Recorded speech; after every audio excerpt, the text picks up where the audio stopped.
आदाब। मुनसिफ टीवी में आपका इस्तकबाल है। मुनसिफ जोहार की खबरों के साथ मैं हूं मोनी सनवर। देखेंगे तमाम बड़ी खबरें। आगाज हेडलाइंस के साथ। सुर्खियों को पेश करने में ताउन किया है डॉक्टर ऑर्थो ऑयल के साथ साथ डॉक्टर ऑर्थो कैप्सूल्स साथ लेना ना भूलें।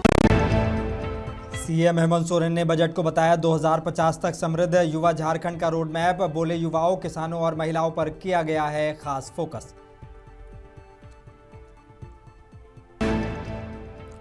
यूथ कांग्रेस के राष्ट्रीय अध्यक्ष की गिरफ्तारी पर मंत्री दीपिका पांडे ने जताया दुख। बोली कांग्रेस सड़क से जेल तक लड़ेगी हक की लड़ाई।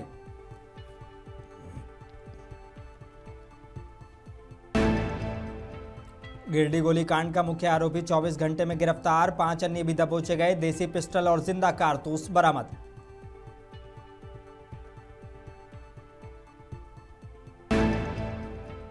पूर्व मुख्यमंत्री चंपाई सोरेन के पोते वीर सोरेन का मनाली में निधन। मनाली में अचानक तबीयत बिगड़ने से हुई मौत।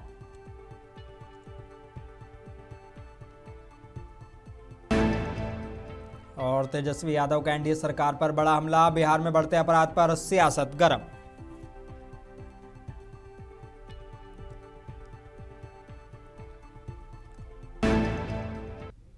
आगाज करेंगे झारखंड की बड़ी और अहम खबरों के साथ। मुख्यमंत्री हेमंत सोरेन ने कल झारखंड विधानसभा में पेश किए गए बजट को राज्य के भविष्य के लिए प्रभाव वाला बताया है। मुख्यमंत्री ने कहा कि इस बजट में समाज के हर वर्ग, विशेषकर युवाओं, किसानों और महिलाओं के हितों का पूरा ध्यान रखा गया है। मंत्री ने कितने विस्तार पूर्वक राज्य के विकास को लेकर और बिल्कुल पारदर्शिता के साथ अपनी बातों को कहा भी, और बजट भाषण के कॉपी में भी है। और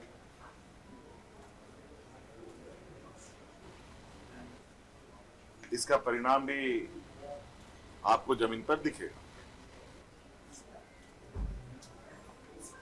सर, जेंडर बजट पर फोकस किया गया है अलग से काफी ज्यादा। समाज के सभी वर्गों, किसको हम लोगों ने नजरअंदाज किया है, ये बता दीजिए।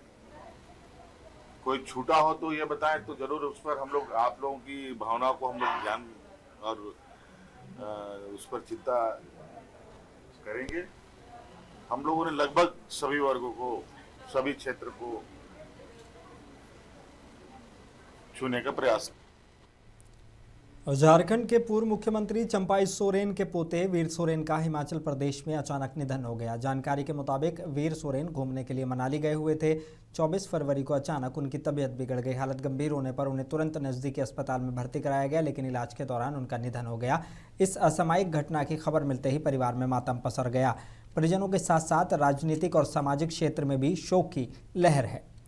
दिल्ली की एक अदालत ने आज भारतीय युवा कांग्रेस के राष्ट्रीय अध्यक्ष उदय भानुचिब को इंडिया एआई इम्पैक्ट समिट 2026 में कांग्रेस पार्टी के द्वारा किए गए हालिया विरोध प्रदर्शन के संबंध में दिल्ली पुलिस की 4 दिन की हिरासत में भेज दिया है। इसे झारखंड सरकार के मंत्री दीपिका पांडे सिंह ने कहा कि ये गिरफ्तारी पीएम मोदी के डर को दर्शाती है। उन्होंने आगे कहा कि कांग्रेस यूथ के सिपाही राहुल गांधी के बब्बर शेर हैं। उन्होंने कहा कि कांग्रेस ये लड़ाई सड़क से लेकर जेल तक लड़ने को तैयार है।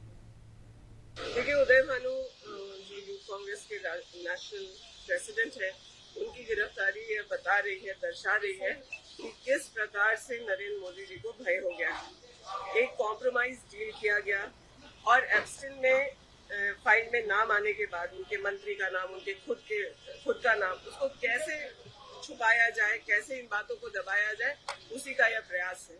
तो यूथ कांग्रेस के सिपाही राहुल गांधी जी के सिपाही हैं। बब्बर शेर कहते हैं राहुल गांधी जी। कांग्रेस अब इस लड़ाई को सड़क से लेके जेल तक लड़ने के लिए तैयार है। यूथ कांग्रेस के कार्यकर्ता किसी से भी नहीं डरने वाले। ये जो ट्रेड डील हुआ है वो अंडर प्रेशर हुआ है। एप्स्टिन के फाइल में नाम आने की वजह से अपनी डिग्निटी को बचाने के लिए देश को गिरवी रख दिया गया है। तो हमारे यूथ कांग्रेस के साथी देशभक्त हैं और वो इस लड़ाई को, हम सब मिलकर के इस लड़ाई को अंजाम तक लाएं। This is so funny. AI summit में जो देश का अपमान हुआ वो इस बात से हुआ कि चाइना का बनाया हुआ माल ला करके देश का एक यूनिवर्सिटी खुद का प्रोडक्ट बना रहा है। इस बात से लोगों को शर्मिंदगी नहीं हुई।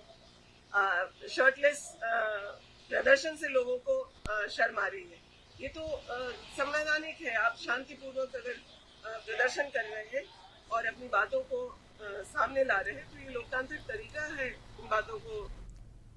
23 फरवरी को नगर निकाय चुनाव का मतदान शांतिपूर्ण तरीके से पूरा हुआ था। इसके बाद 24 फरवरी को राजकीय पॉलिटेक्निक परिसर में एक समीक्षा बैठक बुलाई गई। इस बैठक में चुनाव के अधिकारी, अलग अलग वार्डों के पार्षद प्रत्याशी, मेयर प्रत्याशी और उनके प्रतिनिधि शामिल हुए। बैठक में कुछ उम्मीदवारों ने मतदान के दौरान आई छोटी मोटी समस्याओं की जानकारी दी, जिन्हें अधिकारियों ने नोट किया। अपर समाहर्ता विनोद कुमार ने कहा कि किसी बड़े स्तर की गड़बड़ी की शिकायत नहीं मिली है। अब सबकी नज़र 27 फरवरी को होने वाली मतगणना पर है। वार्ड 18 की पुष्पा कुमारी और वार्ड 20 की नीतू सिंह ने कहा कि जनता का समर्थन मिल रहा है, लेकिन असली तस्वीर नतीजों के बाद ही साफ होगी। आज की बैठक मूल रूप से हम लोग कल जो वोटिंग हुआ था उसका स्क्रूटनी करने के लिए बैठे थे और हम लोगों ने स्क्रूटनी किया। ऑब्जर्वर साहब भी सभी लोगों की बात सुने। कोई भी गंभीर ऐसे मामले नहीं आए जिसका संज्ञान लेके हम लोग कोई अलग दृष्टि रखें कि वोटिंग में कोई दिक्कत होगी। ऐसा ना पब्लिक ने कोई बताया, ना हमारे जनप्रतिनिधि ने बताया, न उपस्थित कैंडिडेट ने बताया। सुझाव भी लिए गए। सुझाव ठीक है, सुझाव है चुनाव को उत्तरोत्तर कैसे बेहतर किया जाएगा इस संबंध में है, नो कि और कोई अदरवाइज कोई चीज। जो लोग अंगूठे में जो अंगूठे से जो मतलब स्टाम्प दिए थे, क्या उनका चुनावी वो राज्य निर्वाचन आयोग के निर्देश के आलोक में काउंटिंग की जाएगी। अगर उसको इनवैलिड बताया जाएगा तो इनवैलिड होगा, वैलिड बताया जाएगा तो वैलिड होगा। राज्य निर्वाचन आयोग का जो निर्देश होगा उसका पालन किया जाएगा। देखिए, मेरा समस्या बोल के भी कोई फायदा नहीं है, क्योंकि मैं सबका सुन रही हूँ, मैं सबसे सक्षम हूँ और जो भी कुछ है बस सामने आपको 27 तक आ जाएगा रिजल्ट। बिल्कुल। आपको लगता है कि 27 तारीख को जब परिणाम आएगा वो आपके अभी कुछ कह नहीं सकते हैं। मेरे वार्ड नंबर 20 में वोटिंग कम हुआ है और इस बार मैं अनुमान में लगा रही हूँ कि सस्पेंस में है। इस बार कुछ कह नहीं सकते हैं, जब तक काउंटिंग नहीं होगा मैं रिजल्ट बता नहीं सकती। जामताड़ा नगर निकाय चुनाव की मतगणना को लेकर सियासत तेज हो गई है। बीजेपी समर्थित उम्मीदवार रीना कुमारी के प्रतिनिधिमंडल ने जिलाध्यक्ष सुमित शरण और भाजपा नेता वीरेंद्र मंडल के नेतृत्व में उपायुक्त के माध्यम से स्टेट इलेक्शन कमीशन को ज्ञापन सौंपा है। ज्ञापन में आरोप लगाया गया है कि चुनाव प्रचार के दौरान उम्मीदवार के प्रचार वाहन को रोका गया और समर्थकों को प्रचार से वंचित करने की कोशिश की गई। साथ ही ये आशंका जताई गई कि मतगणना के दौरान भी अनियमितता हो सकती है। प्रतिनिधिमंडल ने मांग की है कि मतगणना पूरी तरह निष्पक्ष, पारदर्शी और नियमों के तहत कराई जाए। उनका कहना है कि जनता के जनादेश के साथ किसी भी तरह की छेड़छाड़ बर्दाश्त नहीं की जाएगी। उपायुक्त जी के पास इसीलिए आए थे कि ये चुनाव और मतगणना दोनों में निष्पक्षता बरती जानी चाहिए थी और चाहिए है। लेकिन अगर रीना कुमारी जी को भाजपा का समर्थन प्राप्त है, सिर्फ इसी वजह से अगर उनके साथ कोई अन्याय हो या जनता ने जो मत दिया है उसमें कोई गड़बड़ी हो या मतगणना में कोई गड़बड़ी हो, ये अन्याय की बात हो जाएगी। तो हमने अपनी चिंता माननीय उपायुक्त महोदय को ये रखी है कि ये निष्पक्ष हो मतगणना, और जनता ने जो निर्णय दिया है उस निर्णय को पूरी निष्पक्षता के साथ फिर जनता को वापस उसका परिणाम बताया जाए। और किसी भी तरीके से सिर्फ इसलिए कोई दिक्कत ना आए, किसी तरीके का कोई षड्यंत्र ना हो, किसी तरह कोई परेशानी ना हो कि रीना कुमारी जी अभी सत्ताधारी दलों के साथ नहीं है, क्योंकि ये चुनाव निष्पक्षता का दायित्व जिला प्रशासन का है। निर्वाचन जमशेदपुर नगर निकाय चुनाव की मतगणना 27 फरवरी को होगी। 23 फरवरी को मतदान संपन्न होने के बाद अब जिला प्रशासन ने काउंटिंग की तैयारियां लगभग पूरी कर ली हैं। मतगणना जमशेदपुर के प्रखंड परिसर में सुबह 8 बजे से शुरू होगी और मानगो नगर निगम में 48 टेबल लगाए गए हैं और 4 राउंड की गिनती होगी।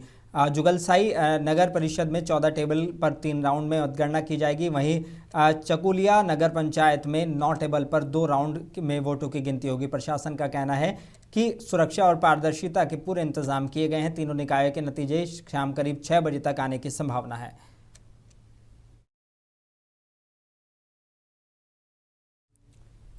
Inter state migrant worker union के बैनर तले जामा प्रखंड के आगोइया गांव में एक बड़ी आम जनसभा का आयोजन किया गया। सभा में यूनियन के महासचिव पनेसाल टुंडू जिला प्रभारी वकील मरांडी, उपाध्यक्ष रामानंद यादव, मंत्री मनोज राय, प्रधान सोरेन समेत सैकड़ों मजदूर मौजूद रहे। महासचिव पनेसाल टुंडू ने कहा कि मजदूरों के साथ किसी भी तरह का शोषण बर्दाश्त नहीं किया जाएगा। उन्होंने कहा कि प्रवासी मजदूर देश के विकास की रीढ़ हैं और उनके हक की लड़ाई यूनियन हर स्तर पर लड़ेगी। जिला प्रभारी वकील मरांडी ने मजदूरों को सरकारी योजनाओं की जानकारी दी और उनसे इनका लाभ उठाने की अपील की।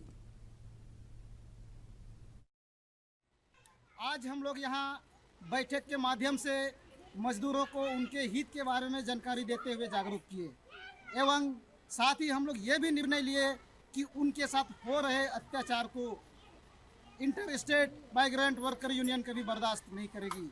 ज़रूरत पड़े तो सड़क से लेके ब्लॉक तक, ब्लॉक से लेके जिला तक आंदोलन करने के लिए भी साथ देने को तैयार हैं। आज मजदूरों को अनेक प्रकार से ठगीकरण किया जा रहा है। अगर देखा जाए कि पर्याप्त रोजगार नहीं मिलने के कारण मजदूर भाई सब पलायन कर जाते हैं काम के तलाश में, उनके साथ बहुत तरह का अत्याचार होता है।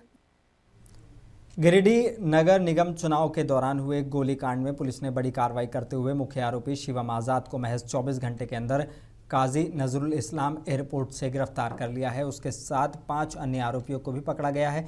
23 फरवरी को वार्ड 18 में झड़प के दौरान फायरिंग हुई थी, जिसमें 2 लोग घायल हुए थे। मामले की गंभीरता को देखते हुए एसआईटी गठित की गई और लगातार छापेमारी की गई। पुलिस ने आरोपियों के पास से देसी पिस्टल और जिंदा कारतूस बरामद किए हैं। प्रशासन ने लोगों से शांति बनाए रखने की और अफवाहों से बचने की अपील की है।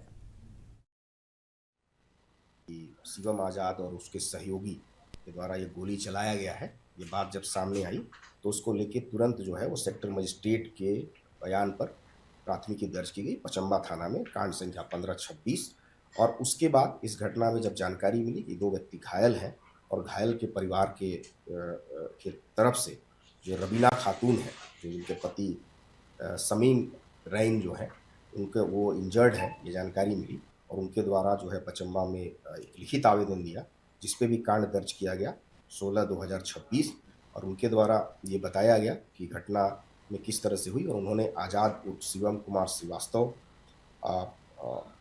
हर्ष श्रीवास्तव, राजकुमार, मंजीत पासवान, राजेश प्रजापति, इकराम अंसारी, विकास हाड़ी और कई नामजद का जिन्होंने नाम उसमें जिक्र किया है और इसके अलावा अन्य सहयोगी और 15-20 अज्ञात लोगों के विरुद्ध लिखित रूप से दिया, जिसमें कि अविलंब कांड दर्ज किया गया।